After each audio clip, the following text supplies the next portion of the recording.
Ada Kak Zaya. Ada yang keluar kota? Ada yang keluar kota Kak? Pulang kampung? Siapa? Kira pulang kampung mana? Pergi kemana? Ancol. Nah, bagaimana kemarin ketika cuaca pas tahun baru? Hujan. Terus ada yang cerah, tiba-tiba cerah, lalu tiba-tiba hujan, ya kan kemarin sesuai dengan prediksi. Apa kira-kira yang suka memprediksi cuaca? Namanya apa? Betul, Landika, BMKG. Nah, itu adalah cuaca. Jadi cuaca itu kadang-kadang mendung, cerah, berawan. Terus ada lagi apa? Ada cerah hujan. Nah, itu adalah cuaca yang kalian kemarin sudah rasakan. Yang dimana prediksinya dari tanggal 28 Desember hingga tanggal 2 akan terjadi hujan apa? Hujan badai. Nah, itu. Yang dimana kita aja di Jakarta rasanya dingin nggak? Dingin, apalagi Mas Zaya yang pergi ke puncak, berarti dingin banget. Jadi hari ini kita belajar tema berapa? Masih tema yang sama? Tapi masuk ke subtema 3. Pembelajaran 1. Dibuka bukunya halaman berapa? 121. Oke, sebelum kita lanjut, hari ini apa saja sih yang harus kalian lakukan? Apa saja sih yang harus dicapai? Jadi pembelajaran hari ini, yang pertama, nanti kalian akan ibu berikan teks surat untuk Dayu, itu ada di buku kalian juga. Dan nanti kalian mau merincikan informasi tentang perubahan cuaca dan pengaruhnya terhadap kehidupan manusia pada teks bacaan. Yang kedua, setelah membaca, kalian akan berdiskusi sesuai kelompoknya.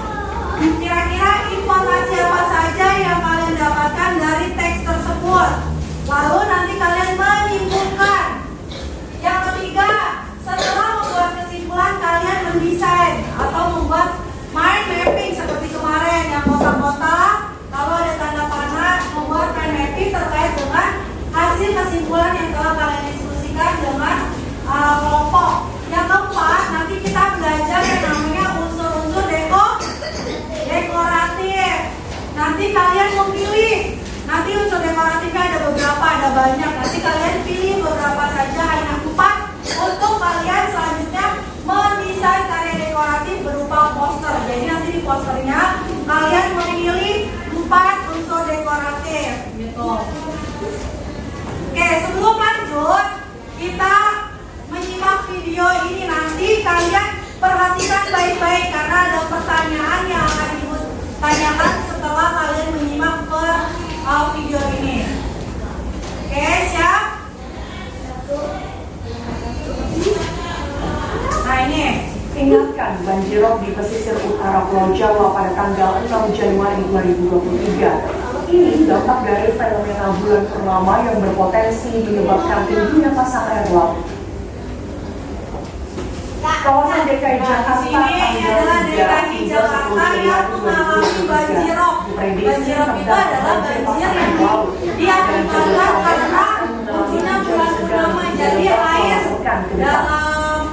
dalam air laut itu naik sehingga dataran rendah akan menjadi banjir. Nah, ini dari BMKG yang memperkirakan cuaca yang ada di Indonesia. Agak naik curah hujannya. Misal untuk hari ke depan ini potensinya sebenarnya turun jika dibandingkan beberapa hari yang lalu, tapi nanti kemungkinan ada kenaikan lagi di mungkin tanggal 4 atau tanggal 5 seperti itu, dan nanti akan diikuti dengan penurunan lagi seperti itu. Untuk potensinya sendiri hanya mungkin sedang sampai lebat, jadi untuk banjir tergantung wilayahnya ya Mbak ya. Mungkin ada wilayah-wilayah yang mampu menampung curah hujan sampai lebat, tapi ada wilayah yang mungkin kurang mampu seperti itu. Oke, ini videonya. Kira-kira videonya tentang apa? Banjir.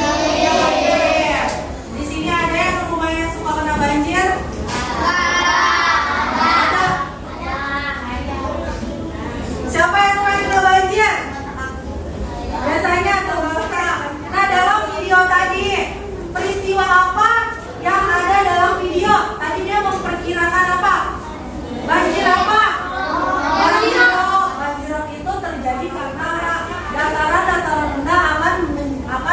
terjadi banjir. Nah terus, kapan dan di mana peristiwa itu terjadi? Tadi di mana, kapan? Perkiraannya terjadi di DKI Jakarta. Itu di mana? Kalau misalnya terjadi banjir, siapa sajakah korban yang atas peristiwa tersebut? Warga. Terus apa lagi? Seluruh warga yang terkena banjir itu disebutnya korban banjir.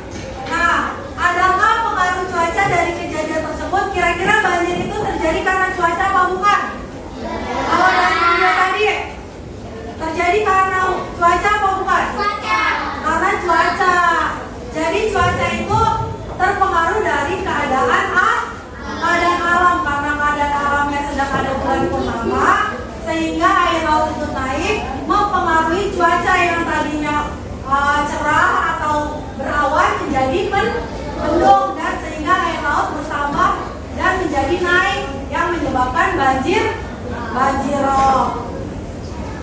Nah, di sini kita udah bahas kemarin, cuaca adalah udara pada tempat dan waktu tertentu. Ilmu yang mempelajari cuaca disebut meteorologi. Makanya kenapa disebutnya kalau orang yang memperkirakan cuaca disebutnya BMKG. B-nya itu badan, M-nya itu meteorologi, K-nya apa? Klimatologi, G-nya geofisika. Nah, Indonesia punya berapa cuaca? Kemarin kita udah bahas. Yang pertama,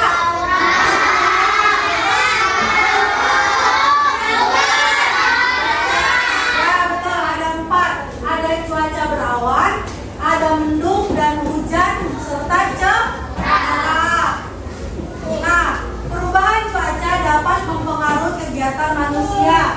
Misalnya, kalau pada cuaca cerah, petani akan pergi mencangkul. Bisa nggak petani pergi dalam keadaan hujan? Makanya cuaca itu mempengaruhi kehidupan manusia. Jadi kalau misalnya petani itu bekerja ya pada saat cerah, nelayan pergi pergi menangkap ikan pada saat cerah gitu.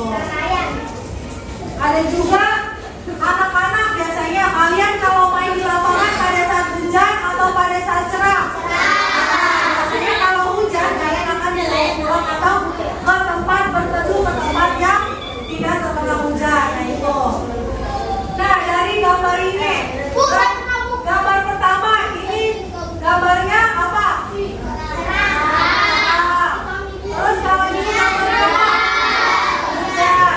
Nah, jadi iklim di Indonesia itu ada berapa? Ada 2. Indonesia itu punya yang namanya musim kemarau dan musim hujan.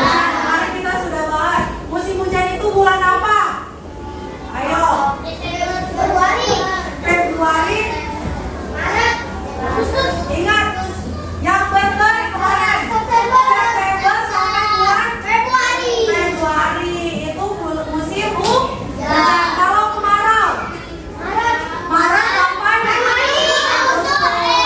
Nah, kalau di sini, kalau kemarau berkepanjangan maka akan menyebabkan apa nih?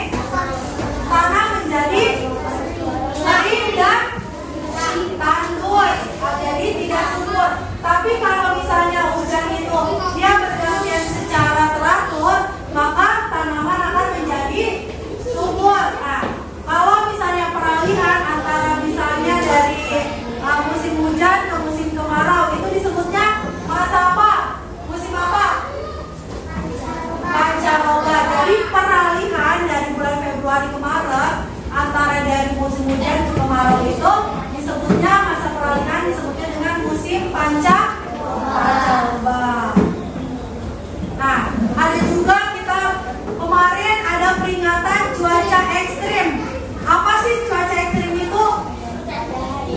Ada badai atau apa, Felisa? Berganti-ganti dengan cepat, betul, Felisa. Jadi cuaca ekstrim itu adalah keadaan iklim yang berubah dengan cepat. Misalnya, kalau kita seperti belakangan ini kita alami, pagi kita mengalami hujan atau cerah, tapi malam kita akan mengalami musim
menyebabkan kalau misalnya terjadi kemarau berkepanjangan, maka yang pertama kan terjadinya peningkatan suhu. Peningkatan suhu itu akan mengakibatkan kebakaran hutan.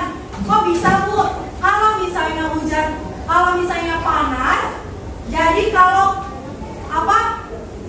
kayu itu bergesekan akan menimbulkan api, makanya menyebabkan kebakaran hutan.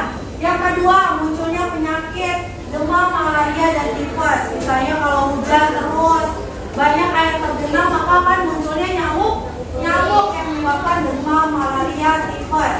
Selain itu akan muncul bencana seperti tanah longsor, kekeringan, serta banjir. Lalu apalagi mengancam ketersediaan air bersih. Jadi karena hujan terus menerus atau kemarau berkepanjangan, maka persediaan air akan apa kalau panas terus? Akan kering, sehingga mengancam ketersediaan air bersih. Selain itu berdampak kepada keanekaragaman hayati. Lalu naiknya permukaan laut. Kalau hujan terus menerus, pulau-pulau kecil akan tenggelam. Nah, itu dampak dari cuaca ekstrim. Nah, untuk materi cuaca ekstrim ada yang mau ditanya? Kita melanjutkan dari sebelumnya. Nah, kalau dalam kitab teks itu kita paling gampang menggunakan 5W1H. 5W yang pertama apa? What atau apa? Ada misalnya apa itu? Tema apa sih yang dibahas atau judul apa sih dari bacaan tersebut? W yang kedua kira-kira apa? W yang kedua? Where. Boleh. Ini ada who. Who itu siapa? Siapa yang terdapat dalam cerita atau teks tersebut. Yang ketiga ada when. Kapan. Di dalam teks tersebut biasanya kapan sih terjadinya. Nah, itu bisa kita temukan dengan menggunakan when atau kapan. Yang keempat ada where. Di mana atau teksnya itu di mana terjadinya bencana tersebut, itu di mana. Nah, itu bisa dengan ada why. Kenapa kira-kira bencana itu bisa terjadi? Seperti tadi misalnya karena banjir atau banyak manusia atau masyarakat yang buang sampah sembarangan. Nah, yang keenam ada how. Bagaimana peristiwa itu bisa terjadi? Misalnya itu alurnya itu seperti apa. Nah, sekarang dilihat di buku kalian halaman, coba deh dilihat halaman 122. Di situ ada surat.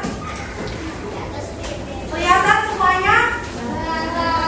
Boleh dibaca yang kencang. Baca yang kencang. Saira, baca kata Saira dari judulnya.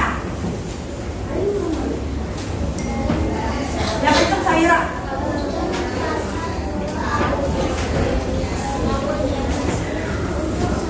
Ya, suaranya Saira.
Informasi itu penting itu apa? Dengan menggunakan 5W plus 1H.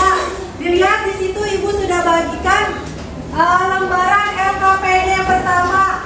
Kalian tinggal mengisi. Misalnya dari bacaan tersebut, ada siapa sih yang datang dari bacaan tersebut? Yaitu diisi. Ada yang bertanya? Kalian hanya tinggal mengisi informasi dari bacaan tersebut menggunakan peta pikiran 5W1H. Jadi temukan informasi pentingnya menggunakan 5W1H. Dikerjakan sendiri-sendiri. Cuma dikasih namanya dulu. Dikasih nama. Ya, dibaca. Lalu belakangnya kamu isi. Kapan dan di mana peristiwa itu terjadi? Nah, cara jawabnya kalian baca lagi teks yang di depannya. Isi semua ininya. Nah, ini nanti diisi dari untuk dapat jawabannya baca yang sebelumnya. Jadi semua tinggal isi. Kalau yang ini kan kecil, ini isi di bawah kecil. Untuk yang siapa? Gimana, ada yang susah? Bisa nemuinnya? Apa?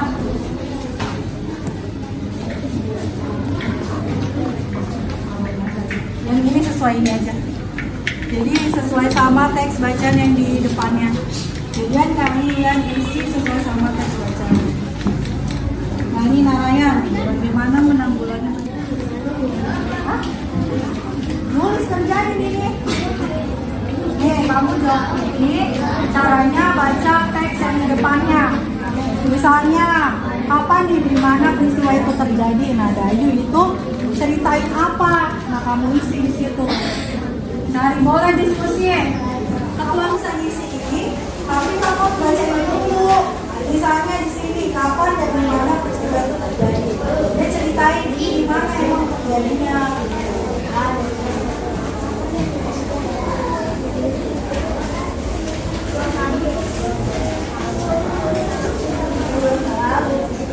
Boleh diskusi.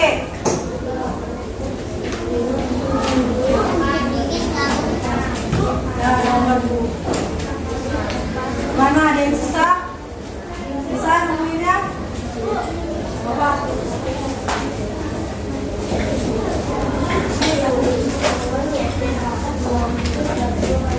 Ya, mana kelompok 1? Ada yang kesulitan?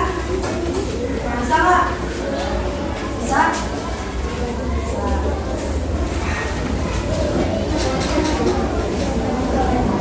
Apa kan masing-masing. Cuma kalau susah, kalau sekiranya mau tanya,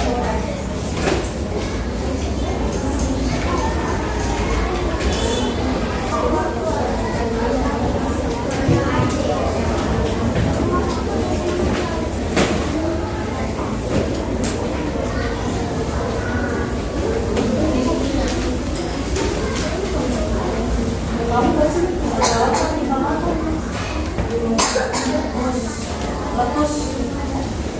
letusnya Gunung Agung.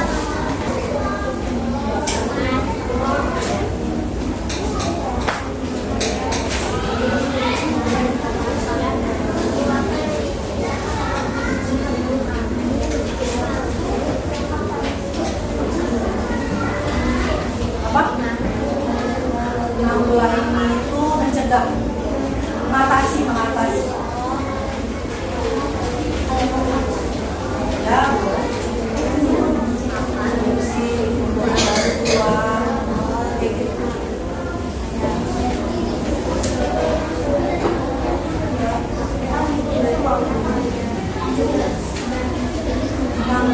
menanggulangi itu mengatasi. Bagaimana mengatasi hal tersebut agar dia bisa terbantu.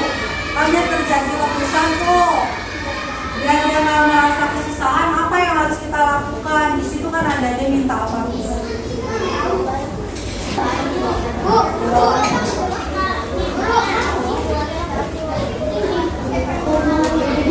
Iya, siapa yang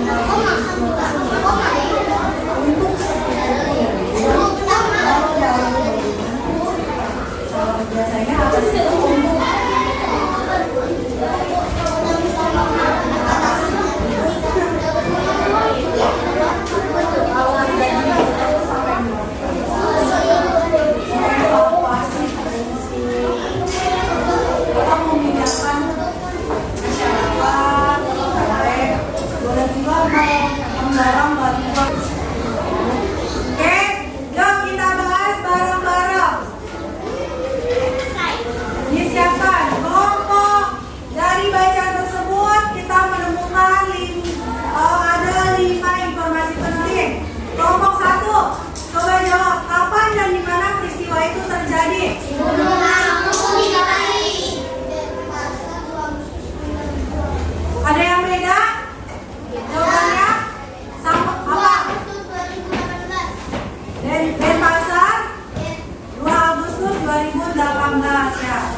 membangkitkan semangat seseorang, itu sebutnya poster motivasi.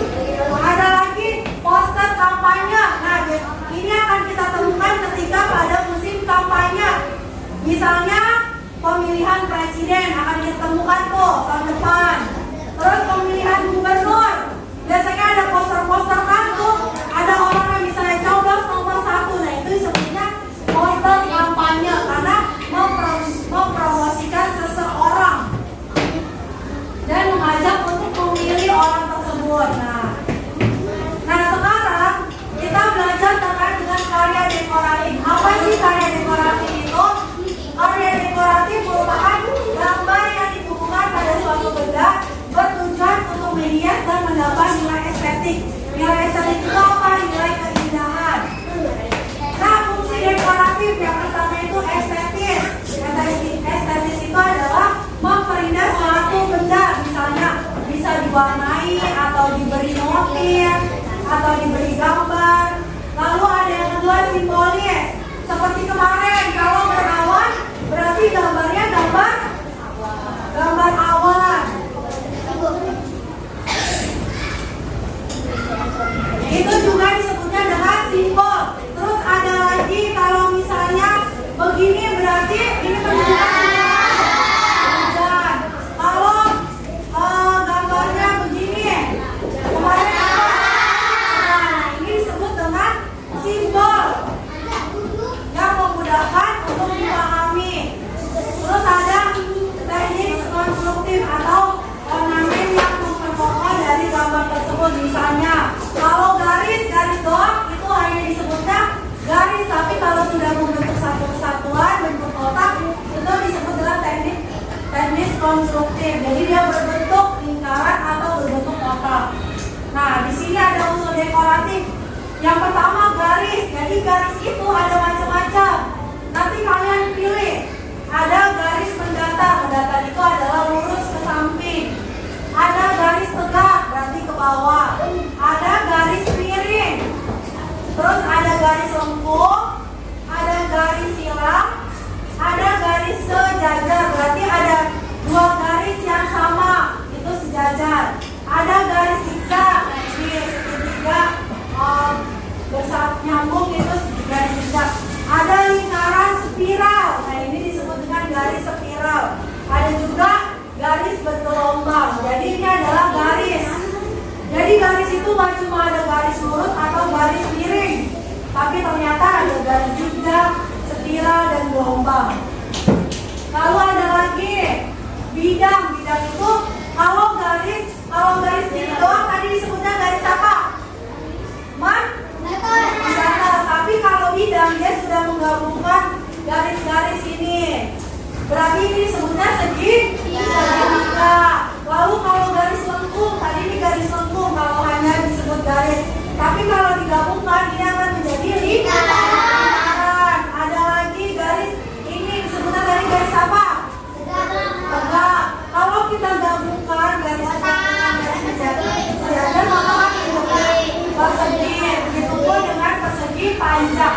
Jadi kalau garisnya sudah digabungkan akan membentuk yang namanya bidang. Bidang itu ada segitiga, lingkaran, persegi, dan persegi panjang. Selain ada bidang, ada juga warna. Warna itu ada warna apa aja? Merah, kuning, biasanya kita kenal dengan Mejiku Indio. Nah itu adalah warna yang akan kita gunakan. Nah kalau merah ketemu kuning akan berubah menjadi kuning dengan biru, hijau, biru dan merah menjadi nah itu adalah warna. Nanti kalian akan membuat poster tersebut dengan menggunakan unsur-unsur dekoratif tadi dari garis, bidang, dan warna. Nah ini adalah contoh dari gambar dekoratif nih. Ini ada garis apa nih? Ada garis lengkung, ada zigzag, ada tegak, ada miring nih. Ini ada lingkaran tapi juga ada kotaknya. Lalu ada ini segi empat. Lalu dia punya warna apa aja nih di dalam motif ini? Ada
masuk ke langkah pembuatannya. Langkah pertama, kita buat garis tepi dengan jarak 3 cm di sekeliling kertas.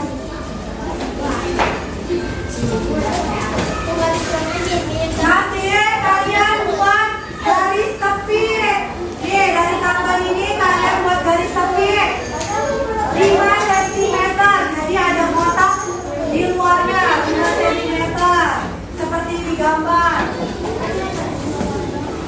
Lalu setelah itu mulai disiapkan peragat atau pensil warnanya. Kalau sudah berbentuk kotak nih, sudah berbentuk kotak, kalian tentukan kalian mau pakai unsur dekoratif apa. Nih, Dekorasi. kalian boleh pakai garis tegang, Kalian bentuk bisa spiral seperti garis tadi. pada tepi poster. Nah, dia pakai garis apa nih? Sudah data. Di gambar dia pakai garis apa? Pakai garis. Jadi kalau data itu bisa Pakai garis zigzag. Terus dia tambahin lagi ada bidang apa di dalamnya? mudah dan menarik. Ada bidang apa di dalam gambarnya? Pola garis yang Ada segitiga. Nanti kalian boleh menentukan gambar atau garis bidangnya itu apa. Boleh didiskusikan kelompok. Gitu.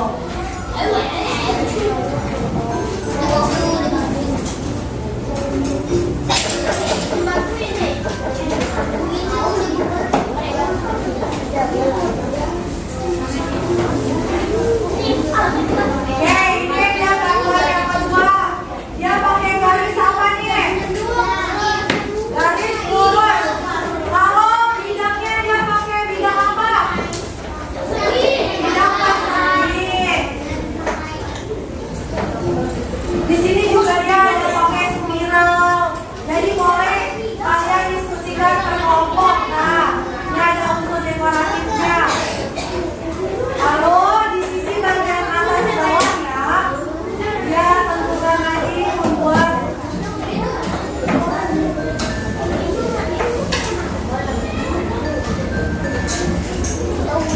nah ini dia pakai garis apa? Garis apa? Mendatar, betul. Garis mendatar.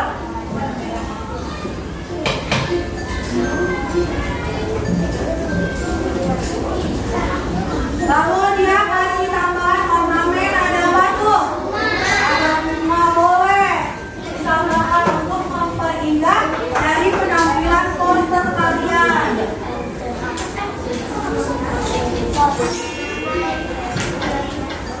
Setelah itu, meski terlihat indah, setelah sudah membuat dekoratifnya, nanti kalian buat kata-katanya sesuai dengan buku di tema kalian.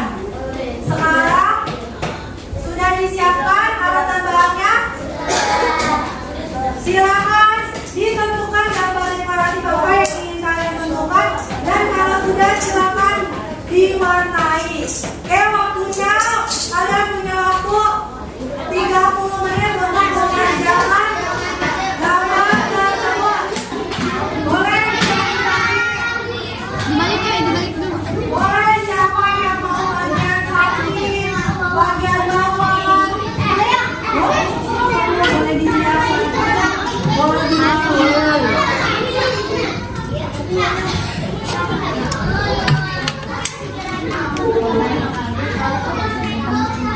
Boleh diwarnai. Ayo diwarnai siapa? Dibagi-bagi. Yang mau warnai gini siapa? Yang mau warnai gini siapa? Nggak tahu yang diwarnai kelompoknya.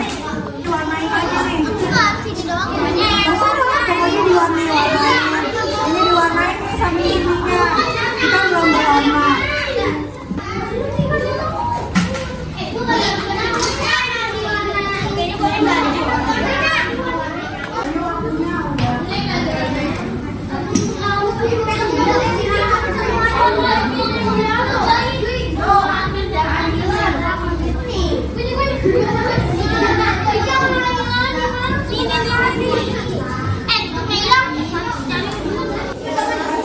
Azalea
Jangan lupa bangku sama-samanya dibawa keluar